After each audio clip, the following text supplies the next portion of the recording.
Alright guys, here's our book, our body book. What to know about puberty and human reproduction. So there are chapters here. Chapter 1, good character and self-respect. That's what I'm going to do right now. We also have the female body, the male body, human reproduction. Abstinence from sex until marriage are the chapters we're looking at. Alright, so first chapter, chapter 1. You will learn reasons to show good character. Examples of family values. What actions show you have self-respect? What do you do if others don't respect you? Ways to show respect for others. The guidelines for making responsible decisions. The difference between responsible action and a wrong action. Steps to correct wrong actions. How to use resistance skills. And reasons to participate in family discussion. So here is our good character and self-respect. This book teaches you ways to show good character and have self-respect. Your character is made up of the qualities that make you different from other people. When you try to do what is right, you are both building and demonstrating good character. There are reasons to show good character. Your parents or guardian will be proud of you. You will be proud of yourself. Other people will think highly of you. You will stay out of trouble. You will have self-respect. Self-respect is thinking highly of yourself. Here's my vocabulary words.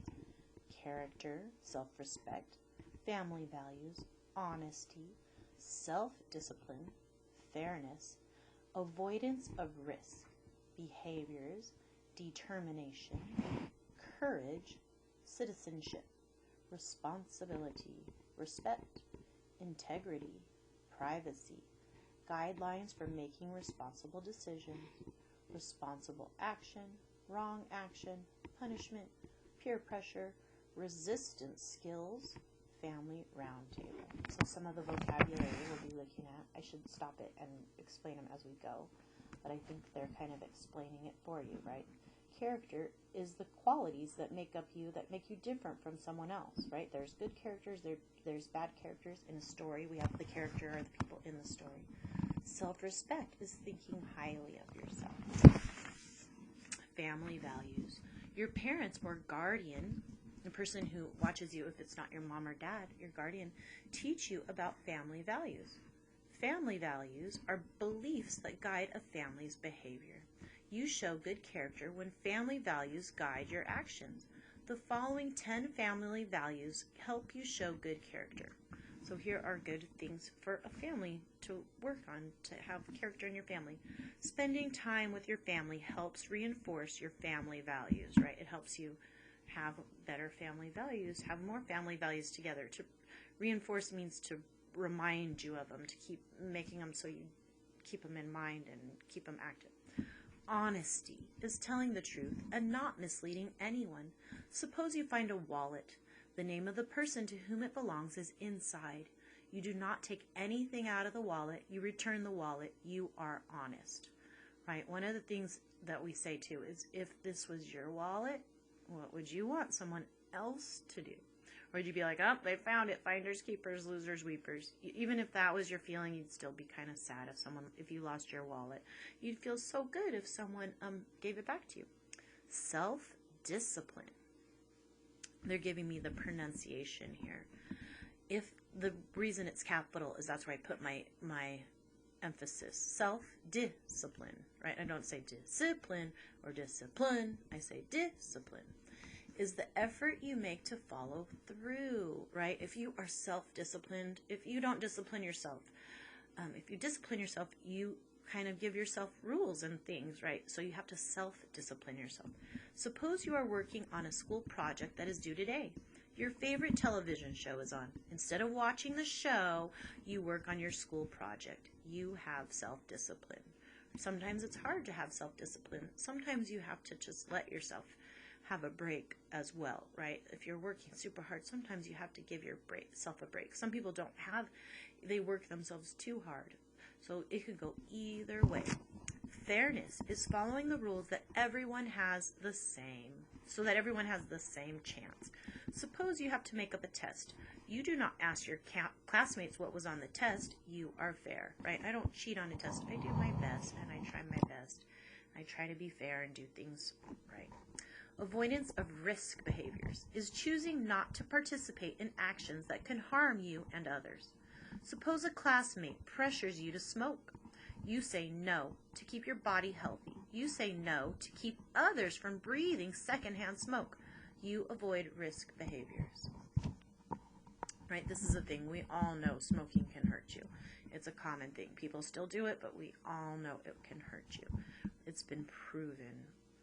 Determination, right? There's my word I'm emphasizing. Determination is working hard to get what you want.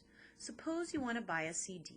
You earn money to buy the CD by mowing lawns. You show determination, right? If you're serious to get something, you work at it, you keep doing it. Courage is showing strength when you might otherwise be afraid.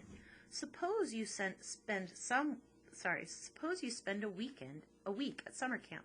You don't know anyone. You miss your family and friends at home. However, you try to make new friends. You show courage, right? One of my favorite things in the classroom. Courage doesn't mean you're not scared. You're still scared. You're still nervous, but you do it anyway. That's what courage is, right? Being brave. You just do it anyway. It doesn't mean you're not scared. Citizenship is knowing the rights and responsibilities of belonging to a community. Suppose there is a parking space reserved for those who are handicapped.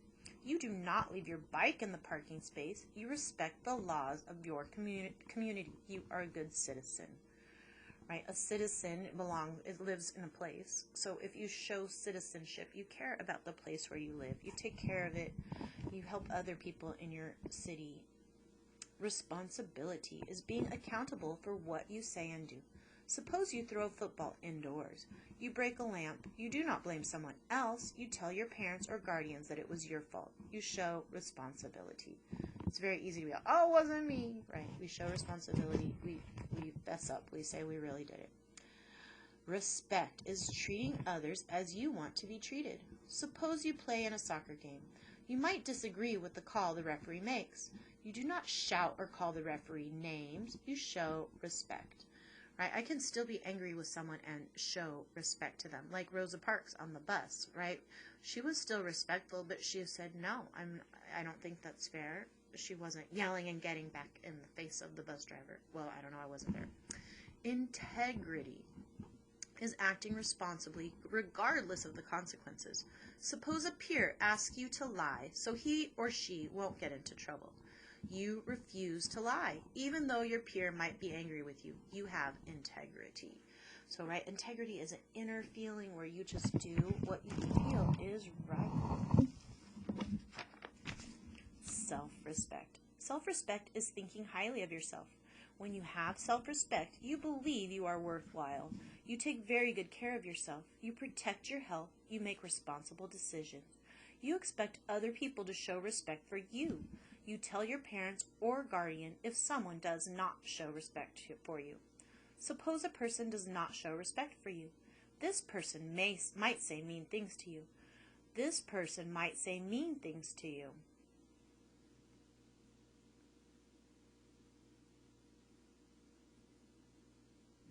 It's like the same sentence twice. I didn't mess up, huh? This person might say mean things to you. This person might say mean things to you. I'm like, did they word it differently? No. Huh? Okay, sorry. When you have self-respect, you do not accept this person's actions. You ask this person to stop, right? I learned a really good one the other day. If someone's hurting you, a great thing to let them know they're hurting you is to say, ouch, right? Ouch is a sound that lets someone know that they're hurting me. And I don't have to say anything else, just ouch. If this person continues, you tell your parents or guardian. You stay away from people who do not show respect for you. Suppose a person touches or tries to touch your private body parts. Your private body parts are the parts of your body that your bathing suit covers. This person is not showing respect for you. You tell this person to stop touching you. You yell to get the attention of others. You tell your parents or guardian right away. You can always talk to a school counselor or teacher if you have a problem. I promise you, anytime you can. Tell a parent, guardian, or trusted adult when someone does not show respect for you, right? You should tell someone about it. If you tell your teacher, right, they will get you help. We are required by law if you tell us to get you help. Respect for others. You must show respect for others to show good character. When you show respect for others, you treat them in good ways. You treat them in kind ways. You listen to their opinions and accept their thoughts and feelings. Your respectful actions will encourage others to treat you with respect. The following words and actions are wrong. Saying mean things to others. Treat them fairly. Teasing others. Putting others down. Using slang words to describe someone's body. Making fun of people who are different from you, right? These are some of their things that they think are wrong in our book. Sometimes we do, though, right? Sometimes we tease people and we're just trying to be funny, but most people don't like to be teased, even if we're trying to be funny. You also show respect for others by giving them privacy. Privacy is having a place and time to be alone. Suppose your sister or brother is taking a bath. You do not barge into the bathroom, right? When I barge into somewhere, I just walk right in. I don't knock on the door. I don't ask, hello, is anyone in there? I just walk right in. You give your sister or brother privacy. Suppose your mother is talking on the phone. You do not pick up another phone and listen, or sit in the other room and listen, right? You give your mother privacy. You let your mom go have a conversation without you there listening. Suppose there is a letter for your father on the table. You do not open it and read it. You give your father privacy. Right? You're going to want your privacy too. The older you get, you need more and more privacy. When you were little, you didn't have any privacy. We had to do everything for you, right? So now you're getting more privacy. Some things you just want to keep to yourself. That's okay. You are growing and changing. You will want to have privacy too. You might want to be alone to get dressed or to bathe. It is okay to expect privacy, right? If someone doesn't want to give you privacy, then that's on them. You should be able to expect that you could have your privacy when you need it, right? Sometimes we need our own space. Knocking before opening a closed door respects the privacy of others. It is a great habit to get into. Guidelines for making responsible decisions. The guidelines for making responsible decisions are 6 questions that help you make a responsible decision. Memorize the 6 questions. Ask each question before you make a decision. The answer to each question should be yes. Suppose you answer no to one or more questions. Stop. Reconsider your decision. Think about it again, right? Reconsider. Think about it one more time. You do not show good character if you make wrong decisions and choose wrong actions.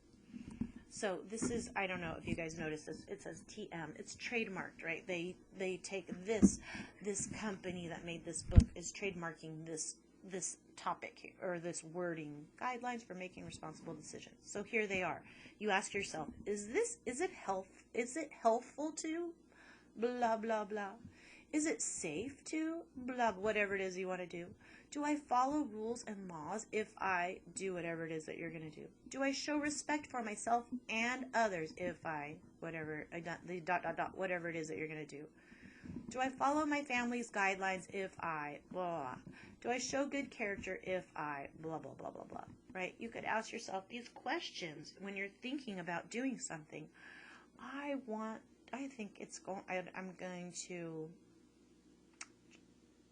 try to smoke the cigarette my friend offered me, because that's the example they used. I can't think of another one right now. Is it helpful to smoke a cigarette? No.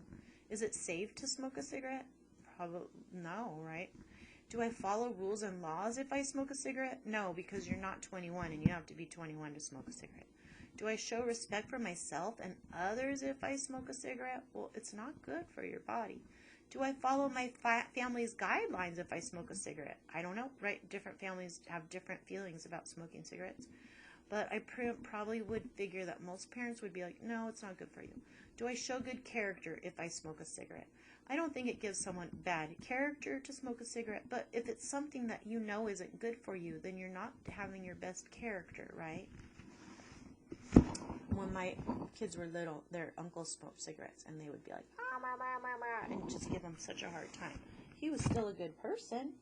He just had a bad habit. But they knew that. They still love their uncle, right? Steps to correct wrong action. Sometimes you just make the wrong decision. It happens. A responsible action is an action that is helpful, is safe, follows rules and laws, shows that you respect yourself and others, follows your family's guidelines, and shows good character, right? The same 6 things over here. A wrong action is the opposite, right? It's not helpful. It's harmful. It's not safe. It's unsafe. It doesn't follow rules and law. It breaks rules and laws.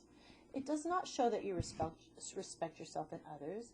It does not show that you respect yourself and others. It does not follow your family's guidelines, or it does not show good character. Taking responsibility for what you have done. Sometimes it's hard, but it's easier, I think, to take responsibility for what you've done when you're caught or when you have done it than later on, right? If you think you got away with something and then someone calls you out later, you're like, I should have just said that in the beginning. Do not blame someone else. Do not try to cover up what you have done. Do not hope that no one will find out if you do something. One time my ex-husband, he got into, he was real little, a package of these things he was going to make, and he had to plug something in to melt these plastic things to make these bugs. And he knew it was wrong, but he was getting tricky and getting in there. He wasn't allowed to play it by himself. Well, his mom came in while he was doing it, so instead of getting caught, covered it up with a blanket. Well, it was plugged in, so it caught their whole house on fire. Right? I can't cover up hot things with a blanket. So he tried to cover up something, and it can cause more problems in the end, right? I know a lot of people that sad things have happened to them, and they just don't want anyone to know, and it ends up causing harder things in the end. So it's a good idea to just say what happened. Tell people something. Say that you are sorry. Promise never to do what you did again. Other people want to know that you are sorry. They want to know that you will not repeat the wrong action. When you reassure other people, it helps them forgive you. Right? It's pretty easy to say you're sorry. The hard part is not to do it again. Right? We do promise, but people break their promises, right, all the time. So we try to promise and try to not do it again. More than promising, we just really try not to do it again. But it is a good idea to really try not to. You could say a promise too as well. Talk to your parents or guardian about what you did. Your parents or guardian are in charge of you. They also must take responsibility for what you do. They expect you to tell them when you do something wrong. Right now, too, a lot of kids, when they don't go to school, their parents are the ones that get in trouble. The parents are the ones in charge of you when you're not online in Zoom. So don't get your parents in trouble because you're not doing what you are supposed to do, right? You can get all kinds of people in trouble doing what you're not supposed to be doing. That's not fair. Accept punishment for what you did. Punishment is a penalty for wrongdoing. Your parents or guardian might ground you, right? If they ground you, they don't let you go out and do all the stuff you were doing. They might not let you use your phone or watch television. They might withhold your allowance. Adults punish you so that you will not repeat wrong actions. In our society, too, sometimes punishments are very harsh. Sometimes they're not as harsh. So people have different punishments for things. Make up for wrong actions. Your parents or guardian will help you think of ways to make up for a wrong action. You might have extra chores, right? If you didn't do something you're supposed to do, or you lied or did something, one way to do it is to do extra things around the house. People love having help with them. It will just be easier to forgive. Steps to develop resistance skills. A peer is someone who is near your age. Peer pressure is the influence people your age have on you. Peer pressure can be positive or negative. A friend who encourages you to be more physically active is providing positive peer pressure. Right? They're telling you, let's go work out, let's go do some running, let's do something. Choose friends who encourage you to make responsible decisions.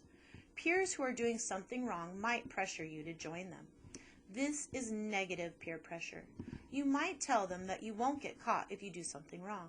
They might tell you that it would be fun or exciting. They might say that it's okay to do something wrong just once. They might dare you. They might call you names if you say no.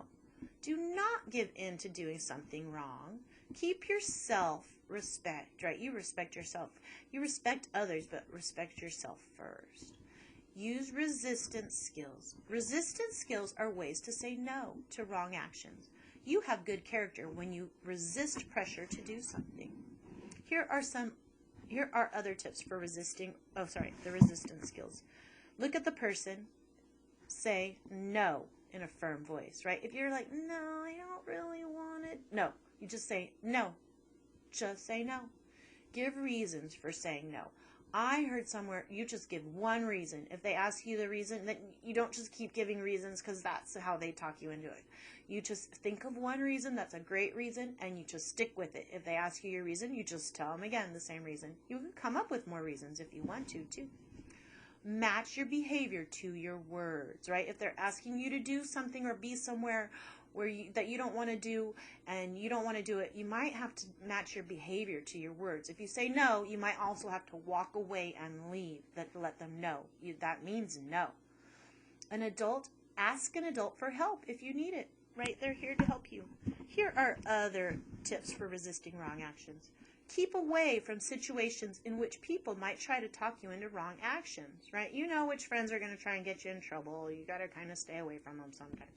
Keep away from people who take wrong actions, right? If you see someone making that same mistake over and over and they want you to be around them, you might not do that. It might be a better idea not to do that. Sometimes it's your family, brother, sister, cousin, right? But you can always try and help them to say no or leave or tell an adult, right? You don't want to be telling on people all the time, but sometimes you need to.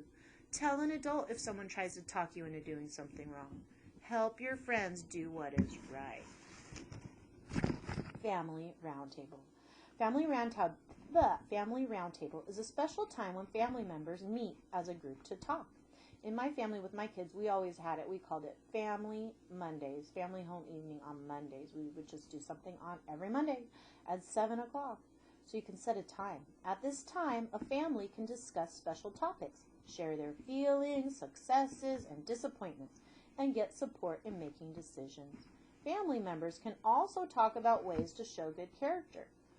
Each chapter in this book has a feature called Family Roundtable. It includes an activity for family members to do together. I'm going to give you one every lesson. We're going to have something you can do with your family to include them in these lessons. You can have Family Roundtable no matter how large or small your family is. Right now it would be me and my dog. I don't know. You might sit around a table, or you might arrange chairs in a circle, or sit in the floor in a circle, or just in your table and your cushion and your couches, right, in your living room, in your bedroom, just somewhere to hang out where you're all together. Then all family members can see and hear one another. 10 reasons to have Family Roundtable. To spend quality time with your family. Number 1. Number 2, to practice communication skills. Right? It's easier to talk to your family than it is anyone else, and you need communication skills. So talking to your family first can give you lots of practice. Number 3, to discuss special topics, right? Maybe you're like, okay, we want to get a dog. We need a family roundtable to talk about who's going to take care of the dog, who's going to take care of the dog in the morning, in the afternoon, who's going to feed it, who's going to pick up its poop, all the things, who's going to brush it, give it a bath, right? We're going to have a family meeting to decide this before we get the dog. To keep family members aware of what you are doing and feeling, right? You can tell, I feel this, I feel that. I'm going here, I'm going there. It's a good idea to just tell your parents where you're going, what you're doing, and how you feel. To be aware, number 5, to be aware of what family members are doing and feeling, right? You want to know what they're doing and feeling too. To be reminded to show good character. Number 7, to learn family values, right? To learn what your family believes in, what they think is good and bad. Number 8, to get support when things are not as you want them to be, right? You can say, Mom, right? We do this all the time. Instead of crying about it or whining about it, Johnny hit me. You could just say, right? You could do it in the meeting. Hey, my brother's been hitting me a lot and we need to talk about it. To get support so you do not give in to wrong actions, right? Someone's at school asking you to do something, you tell your family in your family roundtable. To discuss your health questions and concerns, right? I have an earache. My tummy hurts. Family Roundtable is a time to share your thoughts with your family and to listen to what they have to say. Family Roundtable. Family Value Puzzle. Make a family values puzzle. Use a piece of cardboard that is at least 8 inches by 10 inches. With a pencil, draw lines to make 10 puzzle pieces. Cut apart the puzzle pieces. Write one of the following family values on each of the 10 puzzle pieces: honesty, self-discipline, fairness, avoidance of risk behaviors, determination, courage, citizenship, responsibility, respect, and integrity. Give a puzzle piece to each family member. Continue passing out puzzle pieces to family members until all the pieces have been passed out. Put the family value puzzle together. One family member begins to putting a puzzle piece on the table. The family member names the value and tells why it is important to stick to it. Add the next puzzle piece and repeat. Family members take turns until the puzzle is finished. So whatever piece you get, you have to tell them, right? Your puzzle probably won't look as perfect as these, but you can just cut up a piece of cardboard and turn it into a puzzle. Here is our chapter review. Here are our words: character, honesty, fairness, determination, courage, citizenship, responsibility, respect, integrity, self-discipline. Here are our questions, right, we were answering that we wanted looking at. What are 3 reasons to show good character? What are 10 family values that you can use to guide your actions? What are 3 actions that show you have self-respect? What should you do if someone does not show respect for you? What are ways to show respect for others? What are 6 questions that help you make a responsible decision? What is the difference between a responsible action and a wrong action? What are the steps to correct a wrong action? What are 10 reasons to participate in the Family Roundtable? Right? We looked at all of these things in here, so you could go back and rewind if you want to see them. Or hopefully you know a lot of these answers already. Oh, that one, right? It's just for self kind of reflecting. Remember, what did we just talk about? Analyze. Think of a character in a book you've read. List 3 actions that show the character has self-respect. Or some characters just don't have self-respect. But can you think of a book where you could tell, oh, that's them taking care of themselves and respecting themselves? Practice life skills. Use communication skills. Talk to your parents or guardian. Choose a time to have family roundtable. Choose a good place to have it. Tell all family members about the time and place. Give them reasons to participate. So you could, right, that's what they're encouraging you guys to do, is to come up with your own family round table on a week. So this is our first lesson.